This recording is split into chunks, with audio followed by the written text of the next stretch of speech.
इस एपिसोड की शुरुआत ठीक वहीं से होती है जहां हम शाइजाओ को फांग को किस करते हुए देखते हैं और फांग भी उसे खुद से अलग नहीं करता और उसे गले लगाकर वहीं बैठकर सो जाता है। अब अगले दिन जब फांग और शाइजाओ की आंख खुलती है तो शाइजाओ जल्दी से पीछे हट जाती है। तब फांग उससे पूछता है कि कल तुम्हें इतनी सर्दी क्यों लग रही थी, जिस पर शाइजाओ घबरा जाती है और झूठ बोलती है कि मैं कल फ्रीजर के पास गई थी इसीलिए मुझे सर्दी लग गई। ये बात सुनकर फांग को पता चल जाता है कि वो झूठ बोल रही है, पर तभी उसे एक कॉल आता है और वो वहां से उसे ये बोलकर निकल जाता है कि वो ली से दूर रहे। अब जब शाइजाओ बाहर जाती है तो जाओ की उससे बहुत अच्छे से बातें करने लगती है और बातें करते हुए वो उसे उसकी और फांग की फोटो दिखाती है, जिसे देखकर वो सोचने लगती है कि क्या फांग को मेरी बॉडी के लो टेम्परेचर से डर नहीं लगता। इतना सोचकर वो फोटो डिलीट कर देती है, जिसे देखकर जाओ की उस पर काफी ज्यादा गुस्सा करती है। वहीं फांग ली को शाइजाओ से ध्यान हटाकर पेंटिंग पर ध्यान लगाने को बोलता है, पर ली आर्ट ना करने के लिए बहाने बनाने लगता है, जिस वजह से गुस्से में आकर फांग उससे लड़ाई करने लगता है। वहीं नीचे हम शाइजाओ को देखते हैं जो फांग को दोबारा टच करके ये जानना चाहती थी कि कहीं वो भी उसकी तरह एलियन तो नहीं है। तभी फांग गुस्से में ली को पकड़कर बाहर लाता है। अब ली और शाइजाओ एक दूसरे को देखकर बहुत खुश होते हैं। तभी शाइजाओ फांग को छूने की कोशिश में उसे पकड़ लेती है और मौका पाकर ली फिर से वहां से भाग जाता है। तब फांग भी अपने आप को छुड़वाने की कोशिश में शाइजाओ को पकड़कर दीवार से चिपक जाता है और ये सब फांग के ऑफिस के वर्कर्स भी देख रहे थे। तभी शाइजाओ अपनी पावर्स का इस्तेमाल करने की कोशिश करती है, पर वो ऐसा नहीं कर पाती और उसे पता चलता है कि जब फांग उसे छूता है तो वो अपनी पावर्स का इस्तेमाल नहीं कर सकती। ये जानकर शाइजाओ उससे बोलती है कि क्या तुम भी मेरी तरह केप टाउन के कोई जासूस हो या तुम्हारा अनाउंसिएटर से कुछ लेना देना है। ये सुनकर फांग बोलता है कि तुम्हारा दिमाग सही जगह पर नहीं है और तुम अपनी ही दुनिया में रहती हो, इसीलिए मैं तुम्हें तुम्हारी भाषा में समझा रहा हूँ कि तुम यहाँ से वापस अपने प्लानेट पर चली जाओ। इतना बोलकर फांग वहां से चला जाता है, जिसके बाद हम शाइजाओ को उदास होकर कहीं जाता हुआ देखते हैं। वहीं दूसरी तरफ फांग भी जिन के साथ कहीं जा रहा था। जब वो जिन से इम्पोर्टेंट फाइल मांगता है तो उसमें उसे मिस जाओकी के रेस्टोरेंट का एग्रीमेंट मिलता है जो शाइजाओ उसके लिए लेकर आई थी। ये देखकर फांग गुस्से में सिक्योरिटी बढ़वाने को बोलता है। वहीं शाइजाओ ली के उसी अपार्टमेंट में पहुंच गई थी जहां ली उसे देखकर बहुत खुश होता है और उससे बातें करते हुए उसका एक पोर्ट्रेट बनाने लगता है। जिसके बाद सीन फिर से फांग पर आता है जो जू के घर आया था, क्योंकि उसे पता चलता है कि जू ने ही एग्जीबिशन में ली की पेंटिंग लगाने की मांग करी थी। तब फांग उसे थैंक यू बोलता है और कहता है कि अगर ली जीत जाता है तो मैं तुम्हें बहुत अच्छा रिवॉर्ड दूंगा।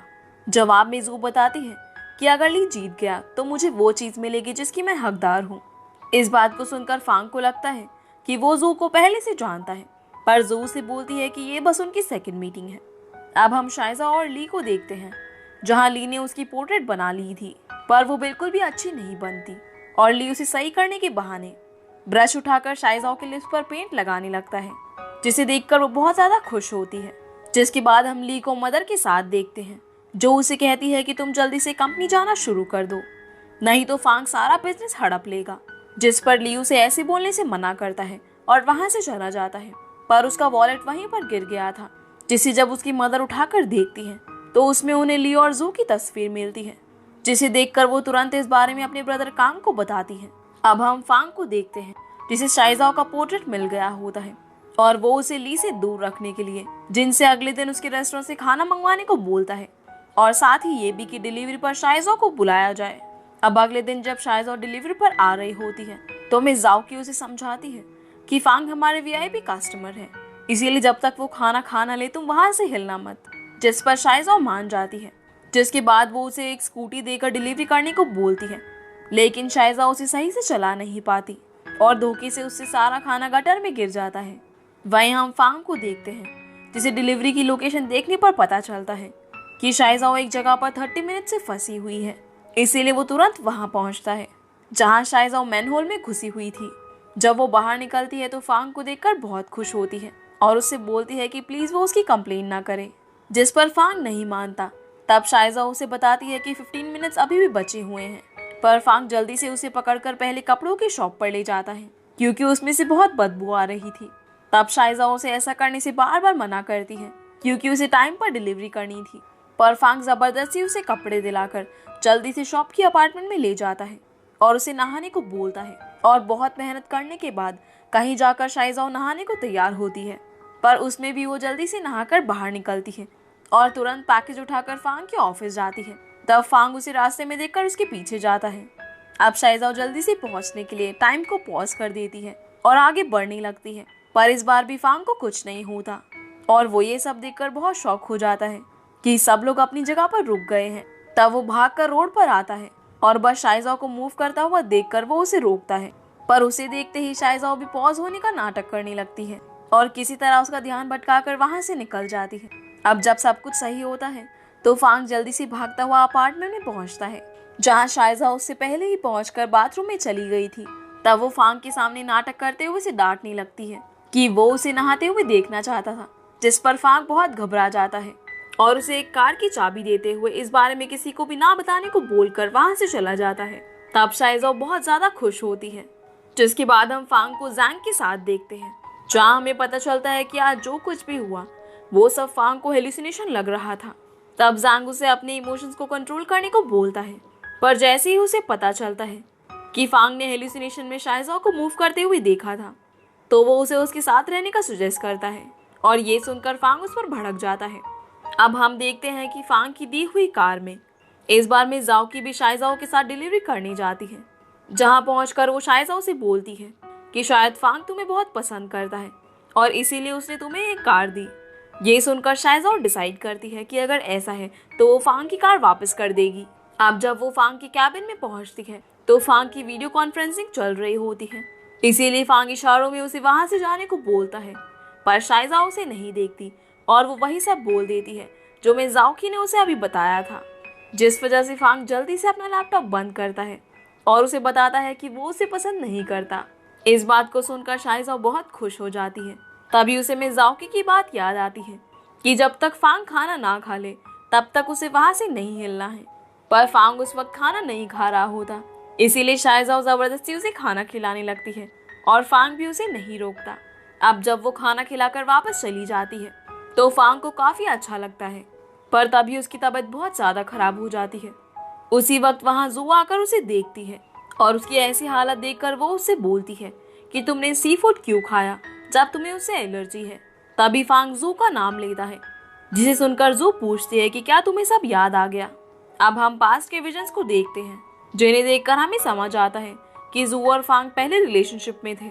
वहीं जाते वक्त शाइजाओ को याद आता है कि उसने गाड़ी की चाबी अभी तक वापस नहीं की। ये देखकर वो तुरंत फांग के कैबिन में चली जाती है, जहाँ फांग की खराब हालत देखकर वो उसे तुरंत अपनी पीठ पर उठाकर बाहर भागती हुई पहुंचती है और किसी तरह स्कूटी की मदद से हॉस्पिटल पहुंच जाती है, जहां फांग को दवाई दी जाती है। और जब जैंग शाइजाओ को देखता है तो उसे लगता है कि ये कोई नॉर्मल डिलीवरी गर्ल है, इसीलिए वो उसे वहां से भगा देता है। इसके बाद जब फांग उठता है तो वो शाइजाओ को ढूंढने लगता है। तब जाकर जैंग को समझ आता है कि वो लड़की शाइजाओ थी। जिसके बाद हम फांग के फादर शाई को देखते हैं, जिन्हें कॉल से फांग के बारे में जानकारी मिलती है। तभी मदर उन्हें बोलती है कि हमें फांग का फुल चेकअप करवाना चाहिए। दरअसल ये उनकी चाल थी ताकि वो फांग की अमनीसिया की बीमारी के बारे में पता लगा सके, पर शीदी उनकी ऐसी बातों से अनजान था, इसीलिए वो मान जाता है और मदर कांग को देखकर हंसने लगती है। अब हम फांग को देखते हैं जो शाइजाओ के बारे में ही सोच रहा था। तभी वो वहां पर खाना लेकर आ जाती है और उसके साथ बातें करने लगती है। फांग उसे देखकर उसकी पीठ पर खुजली करने को बोलता है, जिस वजह से शाइजाओ शर्माती हुई दूसरी तरफ मुंह करके उसकी पीठ पर खुजाने लगती है। जब फांग उसके शर्माने का कारण पूछता है तब वो बताती है कि वो उसकी बॉडी देखकर एक्साइटेड हो जाती है, जिसके बाद वहां पर डॉक्टर आ जाता है और शाइजाओ को बाहर निकाल देता है। और हम देखते हैं कि डॉक्टर के साथ आई नर्स फांग की ग्लूकोज बॉटल में कुछ इंजेक्ट करती है, जिस वजह से फांग को अजीब लगने लगता है और उसे याद आता है कि वो ये डॉक्टर नहीं है जो उसका इलाज कर रहा था। तब वो डॉक्टर बताता है कि मुझे तुम्हारी मॉम ने भेजा है। इतना बोलकर वो फांग को एक इंजेक्शन लगाने लगता है, पर फांग उसे धक्का दे देता है। वहीं हम शाइजाओ को देखते हैं, जिसे याद आता है कि उसने फांग से पूछा ही नहीं कि कल खाने में क्या लाना है, इसीलिए वो वापस जाने लगती है। तभी फांग के रूम के बाहर उसे उसके चिल्लाने की आवाज आती है, पर जब शाइजाओ रूम के अंदर जाने की कोशिश करती है तो वो लॉक था, इसीलिए वो अपनी पावर्स का इस्तेमाल करके अंदर जाती है और डॉक्टर्स को देखते ही फांग को कवर कर लेती है, जिस वजह से डॉक्टर्स वहां से डरकर भाग जाते हैं। जिसके बाद फांग शाइजाओ को सॉरी बोलकर उसी के कंधे पर सो जाता है। अब सीन थोड़ी देर बाद का आता है, जहां शाइजाओ मिज़ाओकी के पास पहुंचकर उन्हें बताती है कि फांग की तबीयत उनके खाने की वजह से खराब हुई थी। इस वजह से जाओ की बहुत डर जाती है, क्योंकि अगर मीडिया को इस बारे में पता चलेगा तो उसका पूरा रेस्टोरेंट बंद हो जाएगा। इसीलिए जाओ की शाइजाओ को फांग के साथ टाइम स्पेंड करने को बोलती है, ताकि ये बात मीडिया तक ना जाए। इसीलिए शाइजाओ फांग के पास हॉस्पिटल में पहुंच जाती है और उसे देखकर फांग को भी काफी अच्छा लगता है। इसीलिए शाइजाओ भी वहीं पर सो जाती है, पर वो पूरी रात फांग को ही देखती रहती है। अब अगले दिन हम ली को देखते हैं, जो अपनी बाइक से कहीं जा रहा था। तभी एक गाड़ी उसका पीछा करती है और उसका रास्ता रोक लेती है, जिसमें से जू निकलती है। ये देखकर ली बहुत शौक होता है और उससे बातें करने लगता है। अब उनकी बातों से हमें पता चलता है कि जू ने फांग से दोस्ती करने के लिए ली को अपने प्यार में फंसाकर उसको धोखा दिया था। वहीं हम फांग को देखते हैं, जब वो उठता है तो शाइजा उसी के बेड पर सो रही थी और वो धोखे से उसे लात मारकर नीचे गिरा देती है, जिसके बाद वो खुद भी उठ जाती है। अब जब उसे पता चलता है कि वो फांग के साथ सो रही थी, तभी वो अपनी बॉडी को चेक करने लगती है कि कहीं रात में फांग और उसके बीच कुछ गलत तो नहीं हुआ। ये देखकर फांग हंसने लगता है। तभी उसे एक कॉल आता है और वो एकदम शांत हो जाता है, जिसके बाद वो शाइजा से पूछता है कि तुम्हारे हिसाब से अगर तुम्हें कोई भूल जाएगा तो तुम्हें कैसा लगेगा। जिस पर शाइजा बताती है कि मेरे प्लैनेट पर डाटा सेवर में लोग अपनी मेमोरी स्टोर करके रखते हैं, इसीलिए कोई किसी को तब तक नहीं भूलता जब तक कोई उसे डिलीट ना कर दे, और अगर कोई मुझे डिलीट कर देता है तो मैं भी उसे डिलीट कर दूंगी। ये सुनकर फांग बोलता है कि अगर मैं शाम तक तुम्हारे पास ना आऊं तो तुम मुझे भी डिलीट कर देना। इतना बोलकर फांग वहां से चला जाता है और जिन से अपने लिए मेमोरी बैंक बनवाने के लिए बोलता है, जिस पर जिन बताता है कि आपके लिए वो पहले ही बनवा रखा है, बस आप उसको यूज नहीं करते। तब फांग उसे वहां चलने को बोलता है और वहां पहुंचकर वो शाइजा और अपनी मेमोरी को देखकर जैंग से बातें करने लगता है, जिनसे हमें पता चलता है कि कल शाम तक बारिश होने वाली है। इसीलिए जैंग इस बार फांग को जल्द से जल्द शहर से दूर जाने को बोलता है, जिस पर फांग थोड़ी देर समझने के बाद मान जाता है। वहीं हम जू को देखते हैं, जो किसी से फोन पर बात कर रही थी और उसने पहले से ही फांग के मेमोरी बैंक वाली जगह पर अपना जासूस लगा दिया था, ताकि वो अपनी डेटा को इरेज ना होने दे सके। वहीं शाइजा अपनी रेस्टोरेंट पहुंचती है तो उसे पता चलता है कि जाओ की इस जगह को छोड़कर जा रही है, क्योंकि उसे भरोसा था कि ये रेस्टोरेंट बंद होने वाला है, क्योंकि फांग की बीमारी की खबर न्यूज तक पहुंच गई थी। इसीलिए वो शाइजा को कुछ पैसे देकर वहां से चली जाती है। अब थोड़ी देर बाद शाइजा बोर होने लगती है, इसीलिए वो कुबरी से बात करती है और कुबरी उसे बताता है कि फांग मीडिया को सब सच बताएगा तो सब कुछ सही हो जाएगा। ये सुनकर शाइजा तुरंत फांग के पास पहुंचती है, पर वो कांग के वहां पर प्रेजेंट होने की वजह से उस पर ज्यादा ध्यान नहीं देता और वहां से चला जाता है, जिस वजह से शाइजा रात तक वहीं पर उसका इंतजार करती रहती है।